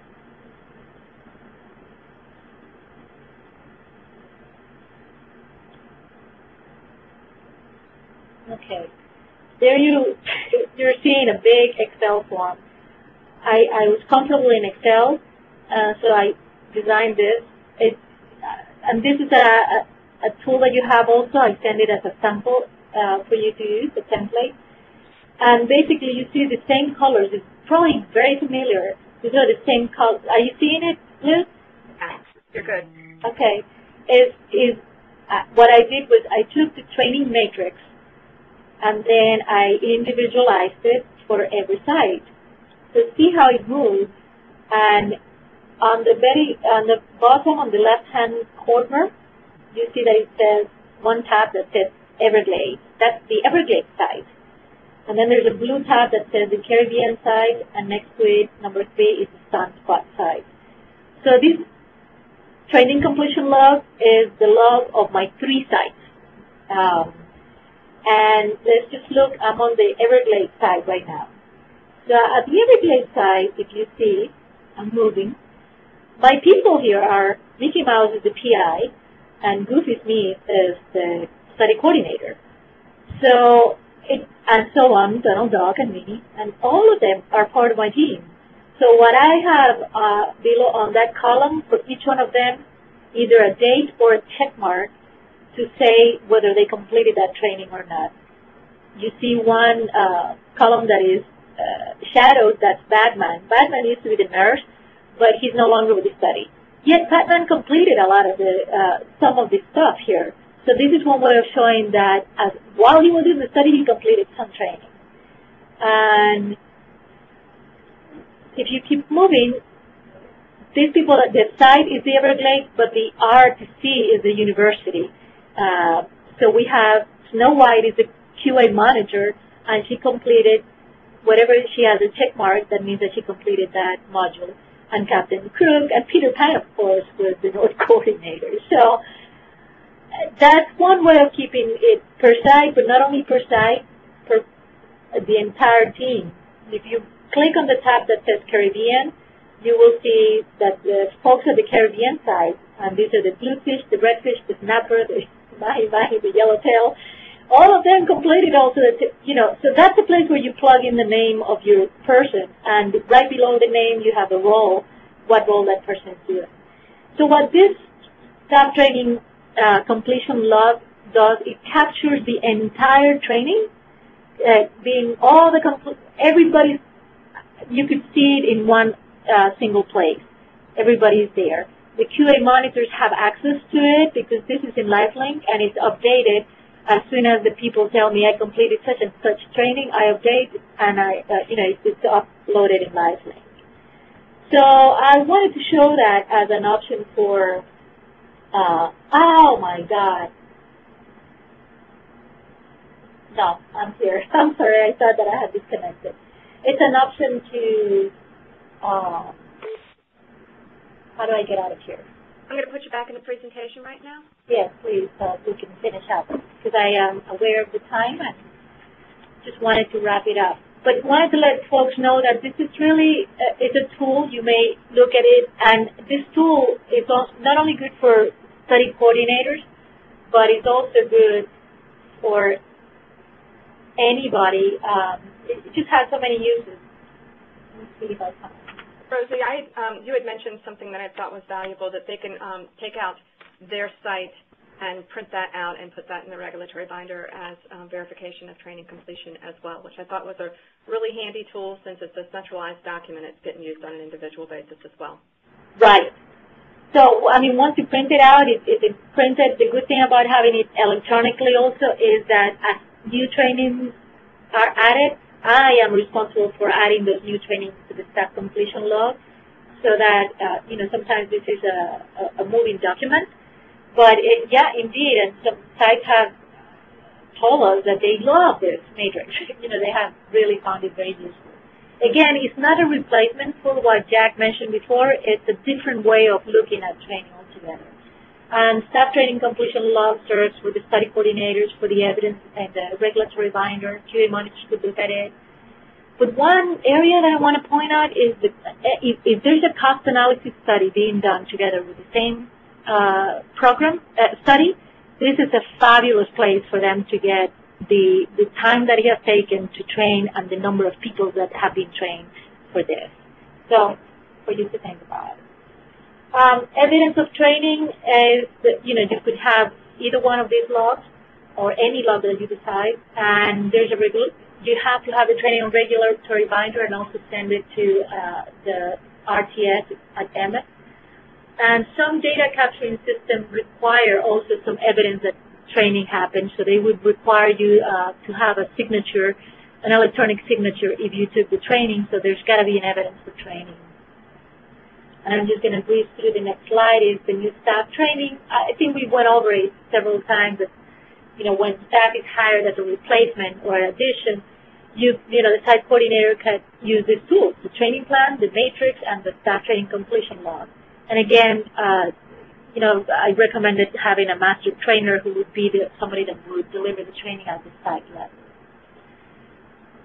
Just to wrap things up, I rushed through the end, but I think that it's okay because we went into great detail. There's something, some things to take home messages. The training is an ongoing process, and it will continue through the implementation piece. And you have to have a system to get feedback so that you know what more training needs to happen, because at the end of the day, you want high competency on your people. You also need a very solid structure since the beginning, and that's your plan and your matrix. Those two things you have to develop very well. And then just figure out on your own what system of measuring competency you're comfortable with, and implement or decide on a tracking training tool. And did I say patience? So yeah, you have to be very patient on this whole process. So the tools that we send are the site roles and responsibilities as a template you could use and modify for your own needs. The training plan is a sample.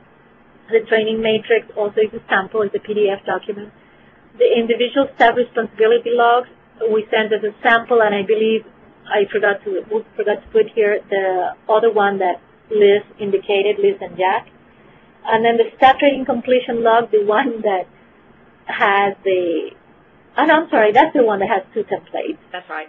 Yes, yes. So the Excel file that you got, that one, you just play with it. If you're comfortable with Excel, change it, use whatever colors and change the names and clean it up and use it as a template. So at this point, we are done with today's training. So I just wanted to hear 6 minutes over, so I apologize for that. But if there's any questions or comments, I'm going to leave the line open for a minute. But I just want to, Bobo, thank you for sticking with us today. And hopefully, we were able to share some tools that had worked for us. And if anybody needs to contact me, or here's my information at the very end with emails and phone call, and I'd be delighted to share with you any lessons learned. So thank you very much, and I'm going to open up for maybe 30 seconds if anybody has comments or questions. Thank you. Once again, that's *1 to pose a comment or question, *1. Okay, and while we're giving them an opportunity to ask questions, I'll go ahead and run through where these trainings will be available. They'll be available in a day or so on the CTN Dissemination Library, and the location of that is noted here on the PowerPoint, and also on NIDA Live Link. If at any time you guys have any kind of questions with respect to training, please don't hesitate to call Rosa, or you can call me. And if you don't want to call, the email is training@ms.com. Have we got any questions on the line? Comments? We do have one question. Caller, your line is open. It seems that one caller has disconnected. Oh. Do you have one more question? Sure.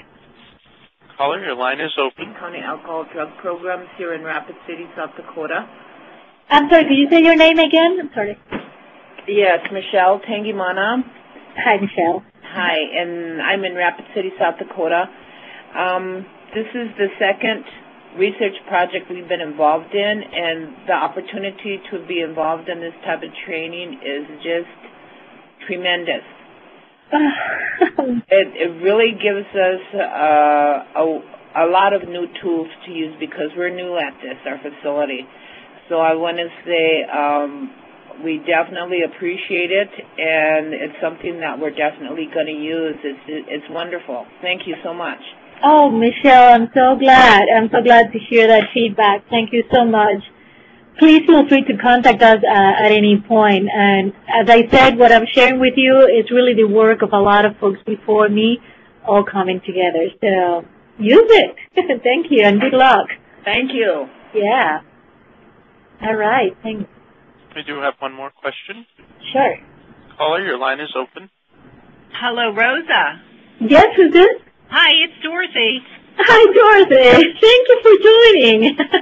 I just wanted to tell you it was a wonderful presentation, and I think that what the Miami team has done with creating these matrices will serve the CTN well for many years to come. Wow. So, yeah, we're building history, yeah, Dorothy? Great. Thank you for your comment, and thank you so much for joining. I mean, Dorothy has been in several of our protocols, so you know what I'm talking about. Thank you. Thank you very much for your kind words. At this time, there are no further questions in queue. All right. Well, thank you again, everybody, for hanging in there, and go to town. Use these tools, and best of luck to you. Rosa, thanks very much for presenting this information. This is great stuff for people to use, and I do believe everybody will use this across the network for years to come. I agree with Dorothy completely. Thank you very much. This ends the session for today. I'd like to thank everybody for joining. I will follow up this session with an email asking for your feedback and some reminders of upcoming trainings to come. Thanks very much. Again, if you have questions, don't hesitate to call either one of us. Have a good day, everybody. Great. Thank you, Liz. Bye.